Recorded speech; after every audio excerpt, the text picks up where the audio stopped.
What's up, everybody? Welcome to Podcast Now. I'm Alex, and in this video, I want to talk about the newest episode of the Suicide Squad Insider. Probably brief thoughts, because I gotta be honest, this was definitely not the episode I think made for me. You know, I often talk about what I think the weakest part of this game at least could be, and it's the gameplay. It's the repetitiveness. It's, you know, is it actually going to stand out? And in terms of the live service stuff, is it actually going to survive long term? Now, I'm not saying it's not going to happen. I'm going to be giving it a fair and honest try. And, you know, again, I can't talk about my opinions on the closed tech test. That would definitely come in handy specifically for this conversation. I have things to say. I definitely have things to say. I just can't say them. I think they're doing everything possible in the kind of bubble they've created for themselves to make these characters as different and the customization as strong as can be. And what I mean by that is, and again, to take a couple jabs, you know, the critiques that I have of this game, I think this is way more of a generic kind of looter shooter than, you know, what you would have gotten back. And it's funny that they mention Arkham Asylum and the free flow combat, something that has literally been just flat out stolen, you know, nowadays, and everybody is still using it. They've kind of adapted it and, you know, changed it here and there, but it's still something that Arkham Asylum is 15 years old this upcoming summer, right? And it's something that's still around to this day. What Suicide Squad is definitely, well, it's obviously not that, but it's also, in my opinion, it's not nearly as creative. It is more in line with what you've seen of other games. Now, that doesn't necessarily make it terrible or anything, but I think the kind of leading the way mentality is long gone. And now, what I just said, I do believe they're trying their best with the genre that they're in to make it as, you know, again, diverse, I guess, is that maybe the right word, as humanly possible. The customizations, the ability to really try to get a play style going. And I will say, when they talk about, I don't think they said like a skill gap, but when they said like kind of like higher end, you know, players, when you really start to understand the character and figure out, you know, the different types of guns, and you match that with some of the abilities that the characters have, and kind of when everything's firing on all cylinders. And I will say, and this is all, by the way, I'm going to make this very, very clear, and I do have to, I guess, be careful when I say certain things. This is only talking about what we saw, right? This is not my personal opinion of what I actually played, okay? What we actually saw, I saw two different things that stood out to me, all right? When everything's going, the game continues to look pretty okay. And I will say that. I think the game can, and I guess I've said that for a long time. The game, I believe, can be fun, and I think it's probably going to be at its most fun when you're playing with other people. Okay, I really believe that. I think when you're playing by yourself and the other three are bots, I struggle to think that it's going to be like the most fun you've ever had in your life, okay? But I think when you're playing with friends and when you really do start to, you know, max out your character and get those abilities going, and, you know, and we see it. We see it in this second episode when there's kind of a lot of chaos on screen. In fact, they actually said that, right? It can get chaotic, but like in a good way, right? They said that kind of in the middle of this episode. I believe them. I legitimately believe them. I think when everything is going chaotically, I think that's when the game is the most fun. But I will say this. I have said this multiple times. I am worried. And I'm worried because if we're just looking at this gameplay, you know, clip that we saw today,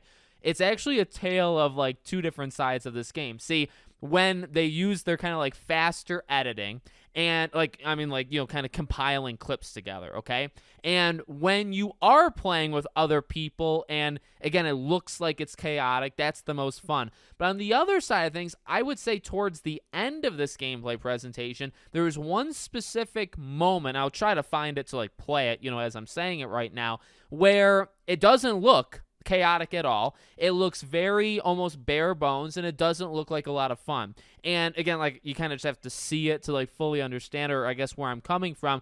I guess my point here is I think it's really going to just depend on like what you're doing in the game. I think at some points of the game it is going to be really fun, and at some points of the game it's going to be tedious. It's going to be stuff that you've kind of seen before, and I think you literally saw it in this Insider episode. Like I said, towards the end, there's one specific thing that at least I'm thinking about in my head where it's just you're shooting and it's not that exciting to look at. There's nothing dynamic about it. It just is what it is. Now, again, does that make or break the game?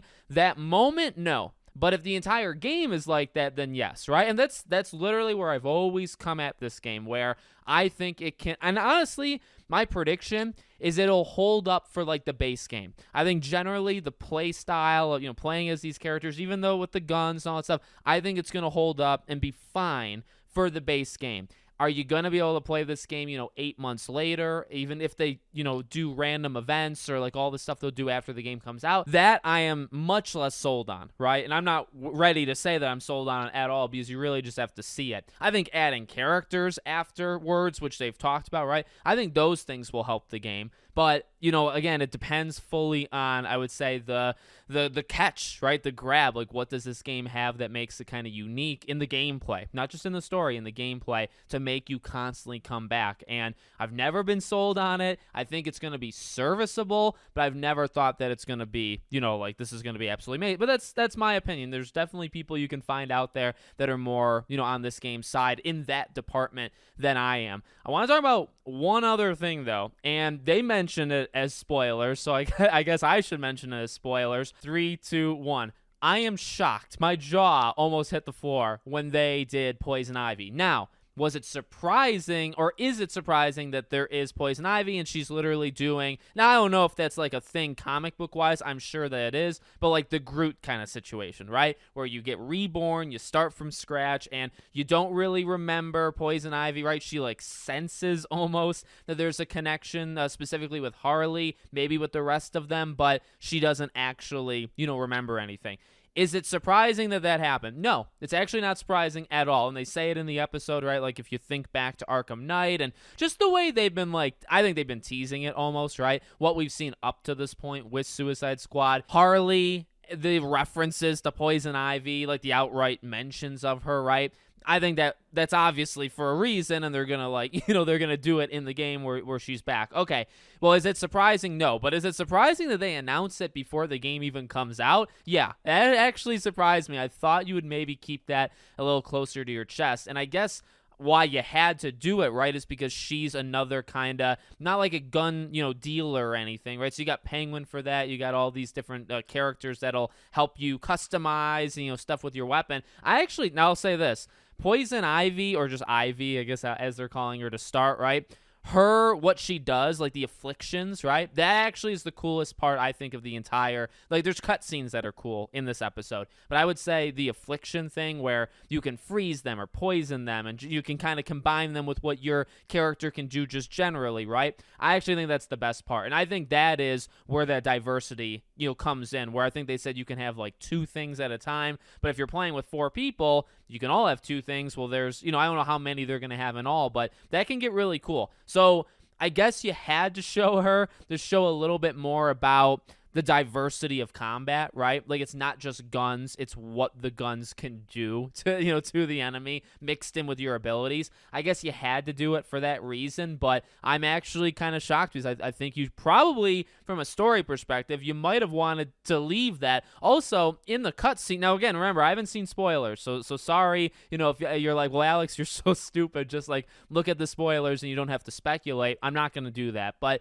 to me, like my prediction, not knowing what happens, her coming in and her saying in that cutscene that their weakness is like the toxins of the plant. Like, okay, are you going to use that again? Right. So is the toxin for her plants, is that going to be what obviously like it, I guess, can destroy, right? But can it like stop the brainwashing? So is that what they're going to use on the Justice League? I don't know. Like that's just my speculation right now without seeing anything. But I found that interesting, especially if that's actually what happens. You could say, well, Alex, I knew that because of the leaks. Well, that's fine. But like if they just showed that in a cutscene a month and a half before the game comes out, that's kind of wild too. So I don't know. We'll see. So, again, I got to be honest, that's what I hope, part of the reason that you guys watch these videos. I'm not going to sugarcoat it. I'm not going to, bow down or give you guys just like a non-honest thought. This one wasn't for me, right? Overwhelmingly, this was the element of the game that I am least sure of, that I really think has some major, major flaws. I'm not going to hide that. I'm not going to, not call that out.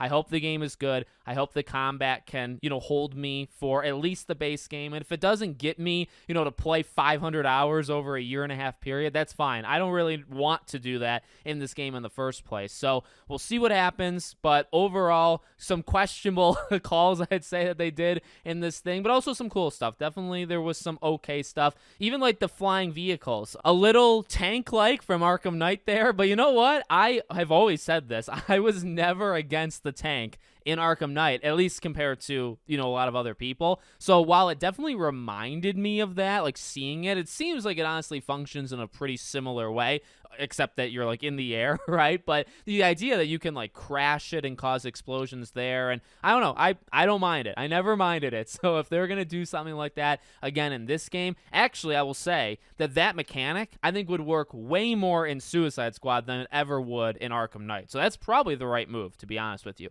So let me know what you guys think in the comments. Make sure you're subscribed, bell icon turned on, and I hope to see you all on the next one.